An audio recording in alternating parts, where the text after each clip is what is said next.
የረመዳን ጾም የሚጀመርበት ቀን አስመልክቶ በዚህ ሰዓት የተሰማው መረጃ ልንገራችሁ። ታላቁ የረመዳን ጾም ጨረቃ ነገ ማክሰኞ ከታየች ረቡዕ አሊያም ደግሞ ነገ ጨረቃ ካልታየች ደግሞ ሐሙስ የካቲት 12 እንደሚጀመር ተገልጿል። ለመላው ሙስሊም ማህበረሰብ እንኳን ለ1147ኛው የረመዳን ወር በሰላም አደረሳችሁ ሲሉ የኢትዮጵያ እስልምና ጉዳዮች ጠቅላይ ምክር ቤት ፕሬዝዳንት ሼህ ሀጂ ኢብራሂም ቱፋ መልእክትን አስተላልፈዋል። በጾሙ ወቅት ሙስሊሞች አቅመ ደካሞችን በመርዳት ማዕድን በማካፈል በመተሳሰብና አላህን በመለመን ወሩን ማሳለፍ እንደሚገባ ገልጸዋል። ታዲያ ከወዲሁ ሙስሊም እህት ወንድሞቼ እንኳን ለታላቁ የረመዳን ጾም በሰላም አደረሳችሁ እላለሁ።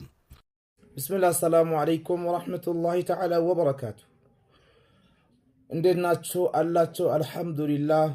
እንግዲህ አላህ ሱብሓነሁ ወተዓላ እንዲህ ይለናል፣ ያ አዩሃ አለዚነ አመኑ ኩቲበ ዐለይኩም ሲያሙ ከማ ኩቲበ ዐለ አለዚነ ሚን ቀብሊኩም ለዐለኩም ተተቁን። ያመናችሁ ሰው ሆይ ሙስሊም የሆናችሁ ሰው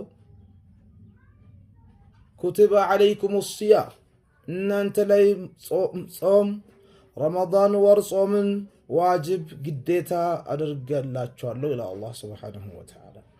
ግዴታ ያደረገብን ወር የተከበረ ወር የአላህ እንግዳ የሆነው ረመዳን ደርሷል። ዛሬ ሻዕባን ላልቅ ጥቂት ቀን ይቀርቷል።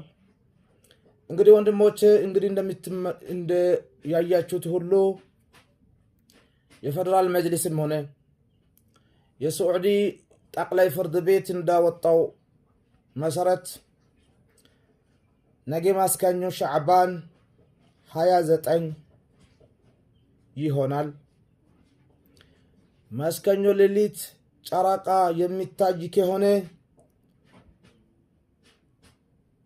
ተራዊህ ምን ጀምሮ ማክሰኞ ሌሊት ይሆናል።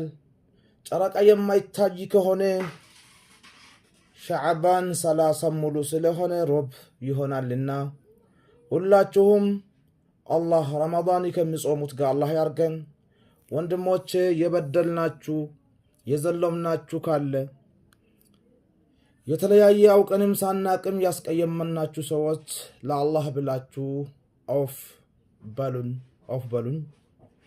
ረመዳን ወር ብሎ ማለት ዒባዳ ወር ነው። ቁርአን የወረደው የረመዳን ወር ነው። ትልቅ የአላህ እንግዳ ነው። እኛ በምንድን ነው እየተዘጋጀን ያለነው? ለቤታችን አስቤዛ ምናምን በማግዛት ነው። እንዴት እንጾማለን? በስጋ በምን አይነት ሾርባ በምን አይነት ኬክ ብለን እየተዘጋጅተናል ወይ? በእስትግፋርና በተውባ ወደ አላህ በመመለስ ነው። ወንድሞቼ አምና የነበረው ዘንድሮ